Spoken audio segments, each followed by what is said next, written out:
Tá começando mais um Papo Maroto e hoje a gente vai falar sobre cinema teresinense. A gente tem acabado de passar do aniversário de Teresina e ainda em ritmo de comemoração a gente vai falar aqui, cara, quais os aspectos do cinema independente, mas também se tornando profissional com ela, Ercília Mendes. Boa tarde, Ercília. Boa tarde. Ercília chegou em Teresina em 2008 e é natural de Aracaju e tem se adaptado à arquitetura, ao cinema, à produção, à roteirização, à pesquisa. Eu queria entender como é chegar em Teresina e começar a entender esse outro local a partir das telas. Esse local a partir das telas veio bem depois, né? Primeiro veio a arquitetura, e aí a arquitetura e urbanismo me convidou a conhecer a cidade. Eu vejo que muito do que eu conheço, muito do meu olhar é influenciado pela minha graduação. E aí durante a graduação, vivências com amigos, fui convidada para fazer a produção de um filme, e aí eu gostei, e foi a primeira vez que eu ouvi falar de produção cultural. E aí segui, antes bem esporadicamente, mas aí depois cada vez mais.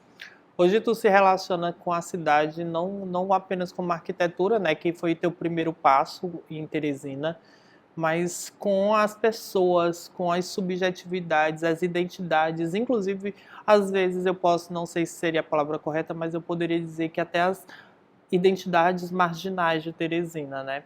Como é que tu percebe essas identidades, a arquitetura, a geografia da cidade dentro da produção audiovisual do Piauí? E aí, isso que tu perguntou, e já puxando para a pesquisa que eu fiz uma pesquisa sobre uma determinada produção de cinema independente em Teresina, de 2014 a 2019. E não era o foco da pesquisa, mas ao longo que eu fui desenvolvendo a pesquisa, ficou muito nítido como o território era um tema de todas as produções, né? E aí vai para além do espaço físico, vai para além do espaço geográfico, tem toda uma coisa de identidade, né? De cultura mesmo no sentido amplo. E isso fica muito nítido nas produções, seja ficcionais, documentais, até mesmo experimentais. É possível a gente dizer que existe nesse. Tem um termo na tua pesquisa que eu estava lembrando que é novíssimo, né? Um cinema novíssimo. Tem alguma coisa desse cinema novíssimo nas produções audiovisuais contemporâneas que você conseguiria dizer, nossa, essa talvez seja a cara de Teresina, da produção audiovisual de Teresina? São muitos aspectos, né? Na pesquisa eu adotei esse termo novíssimo, que, enfim, alguns concordam, outros não, mas eu adotei ele. E aí eu vi que é uma série de características, mas eu acho que o mais forte é a horizontalidade entre as funções dentro dos sets, pelo menos no cinema independente, né? E aí, independente eu também boto entre aspas, porque por mais que seja independente, todo mundo, né, tá na mesma cidade, compartilha de coisas comuns com o cinema dito de modo mais industrial. Ainda tem resquícios de Torquato Neto na produção do cinema atual, porque Torquato Neto fez alguns filmes icônicos, né, no Super 8, por exemplo, Demônio da Vermelha, né, o Diabo, o Vampiro da Vermelha. E aí a gente traz, hoje em dia, a gente tem uma produção de audiovisual voltada mais para o documental, indo para o experimental, mas ainda muito distante do Super 8. O que é que ainda tem de Torquato? O que é que ainda tem de Teresina daquela época hoje? É possível a gente criar uma ponte? Eu confesso que tem pessoas que poderiam falar bem melhor disso, né? Porque são daqui. Eu, por exemplo, conheço pouco da produção do Torquato, mas o pouco que eu já vi, eu vejo que dialoga muito. Inclusive, ele continua sendo referência para a gente, principalmente nessa coisa de pensar a cidade, né? De pensar o território, para além da coisa documental. E aí, por exemplo, a produtora da qual eu faço parte, a Labicine, a gente gosta muito de documentários híbridos, que brinca mais com a coisa do real, entre aspas, e do ficcional, entre aspas. Eu estava pensando, quando a gente estava pensando a pauta e produzindo esse programa sobre Teresina pelo viés das lentes, né, cinematográfica, aí a gente ficou questionando de que forma que Teresina tem ganhado rosto, né, e como é que esse rosto ele é vendável. se a partir dessa produção audiovisual, Teresina começa a ser projetada nacionalmente, não só dentro do cinema, mas como um ponto de referência turística. Eu queria que tu falasse um pouquinho sobre essa relação da produção audiovisual, da produção cultural e como é que ela pode ajudar mercadologicamente a cidade a se projetar. Quando eu vim para cá, eu também fiquei pensando nisso e eu lembrei de duas situações super recentes que aconteceram. Uma de uma produção do Tiago Furtado, que é do coletivo VDC, chamada Hortelã. Eles foram selecionados num dos maiores festivais LGBTs do Brasil. E aí eu ouvi comentários de pessoas que foram, né? Que a Edith Rosa, que é uma das atrizes desse filme, e não só desse, de vários, ela, né, já é uma figura conhecida nos filmes do Tiago. Diz que ela fez muito sucesso lá. Então, às vezes a gente fica pensando, será que as produções daqui só têm sucesso aqui? Será que é uma coisa muito regionalizada? Às vezes até é, mas às vezes não, ultrapassa. E eu acho que a coisa da identidade dentro dos filmes é uma coisa muito complexa e poderosa, né? E a outra situação que eu estava lembrando é que recentemente foi exibido o documentário Cidade Entre Rios, da Labicine, no Vila das Artes, em Fortaleza, e pessoas de lá, né, no caso do Ceará, comentando que a partir do documentário ficaram com vontade de vir conhecer Teresina, sendo que o documentário ele traz uma série de problemáticas da cidade. Então isso foi, a gente ficou muito admirado de como, mesmo falando dos problemas da cidade, as pessoas se sentiram atraídas para vir conhecer, porque viram coisas no filme que fogem certos clichês ou então há um aprofundamento de coisas sobre a cidade. Então as pessoas não conhecem muito Teresina, né? Teresina, por ser uma capital que não está no litoral, acaba sendo descolada das referências de capitais. E a produção audiovisual independente de Teresina tem trazido outras narrativas. Dessa contemporaneidade, quais são as narrativas mais presentes? Inclusive que você encontrou nas suas pesquisas, mas que também ganhou outros aspectos, inclusive na mídia, né, na comunicação.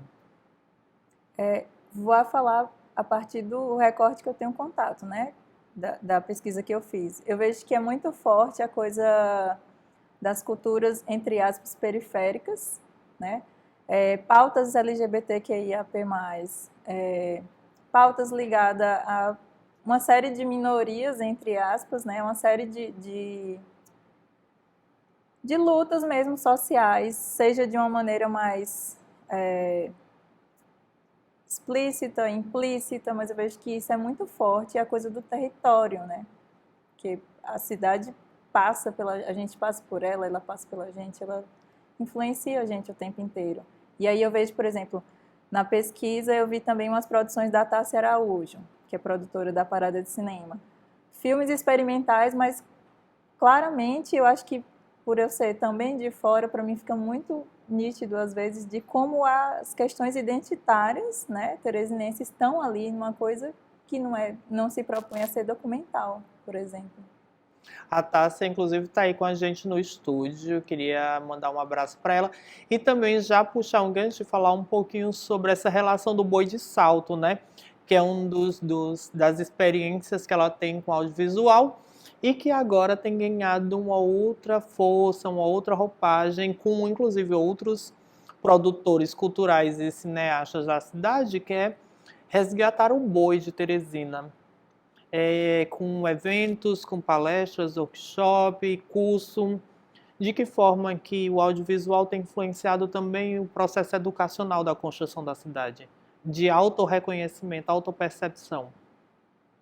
Sim, isso que tu falou é fato. E aí eu lembrei de uma coisa muito forte nessa produção que analisei e na produção contemporânea, que é a coisa da autorrepresentação, que na minha pesquisa eu chamei de autorrepresentificação, que é, por exemplo, você gravar sobre boi e não só as pessoas de fora gravarem as pessoas do boi, mas as próprias pessoas do boi pegarem as câmeras e elas mesmas se representarem ali, né?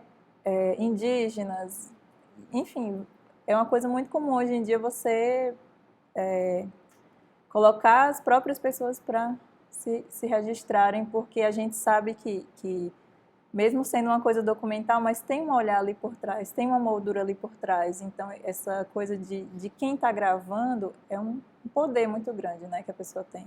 Então, dar esse poder para as próprias pessoas é uma coisa cada vez crescente, não só aqui. É quase um modelo cartográfico, né, do pesquisador que vivencia, experiencia aquela produção, mas também a realidade de onde está sendo produzida. Aí a gente traz a realidade para experimentar o outro lado da academia, né, das experiências do audiovisual enquanto produtor também. Aí fica também aquela outra questão de que eu já queria levantar muito, é o que é que falta, Teresina, se encontrar? De que forma que o audiovisual pode abrir outra porta? E qual seria essa porta? O que é que você poderia, assim, vamos trabalhar já numa perspectiva futurológica, né? O que é que Teresina vem agora? Quais são as produções audiovisuais? O que é o futuro? Não sei, mas eu lembro de uma fala de uma professora do mestrado que eu acho muito representativa disso do futuro, né? Ela disse, ó, Teresina só vai, na visão dela, né? Só vai ter destaque fora aqui do nosso eixo aqui mais próximo quando a principal referência da cidade não for o calor. Porque você olha para fora, as pessoas só têm referência de Teresina como um lugar quente. Sim, e além disso, Teresina é só um lugar quente. E aí, pensando a nível de produção, eu acho que para avançar, você tem que trabalhar em cima de várias lacunas. E grandes lacunas daqui é a própria produção. É muito difícil fazer filmes aqui. E às vezes você consegue fazer, mas não consegue finalizar, né? Porque existe toda uma etapa. Você grava, finaliza e tal. E aí, outra grande lacuna é a exibição. Às vezes se consegue produzir, se consegue aprender como fazer filmes, a internet ajuda muito, a prática ajuda muito. Se tivesse informações específicas seria muito melhor. E aí, ok, se aprendeu a fazer, se fez e exibe onde? Hoje eu vejo que boa parte das produções aqui que estão ganhando destaque, o destaque não é aqui, é fora. E eu acho que a gente perde muito com isso. Aí, para finalizar, eu queria que tu deixasse o recado para todo mundo que está em casa. Quem está querendo produzir cinema, quem está querendo começar a entrar no audiovisual, quem tem curiosidade, produtores, pequenos produtores que ainda não sabem como tatear nesse ambiente, apesar de que já é naturalmente difícil em Teresina e no Piauí se torna um pouco mais, como achar, como procurar, quem pedir socorro. Eu acho que é se aproveitar das oportunidades que a internet traz, né, principalmente a nível de formação, e tentar achar pessoas com algum pique, né, alguma vontade de fazer também para ir experimentando, porque não digo que todo mundo tenha acesso a ter, por exemplo, uma câmera semi-profissional, né, que já é muito mais acessível do que Super 8 era, enfim. Mas com o próprio celular, você começar a experimentar coisas. Hoje você tem, por exemplo, certos circuitos, certos festivais que são específicos de produções feitas com celular. Aí já aproveitando esse gancho, a rede social da Ercília apareceu o tempo todo durante o nosso bate-papo, mas aí fica uma dica também, você poderia procurar a Labcine, né, que é um núcleo, um laboratório de cinema piauiense, a VDC, que está produzindo alguns documentários e filmes independentes, que vai ter até Água para Gregório, né, lançado agora a qualquer hora pelo Thiago Furtado, Renata, Wesley, Milena, que está no Profissão Repórter, a Ercília. Então, você já tem uma rede de contato que você pode se espelhar, inclusive, entrar em contato. Queria agradecer, Cília, esse papo e pedir que, se possível, você compartilhe nas redes sociais os links, alguns outros dados e a sua pesquisa, que é maravilhosa. Obrigada também. Inclusive, da pesquisa, eu fiz um e-book e lá no final tem uma série de links, né, para as pessoas assistirem alguns filmes que estão disponíveis. As pessoas sempre me procuram perguntando onde eu posso assistir.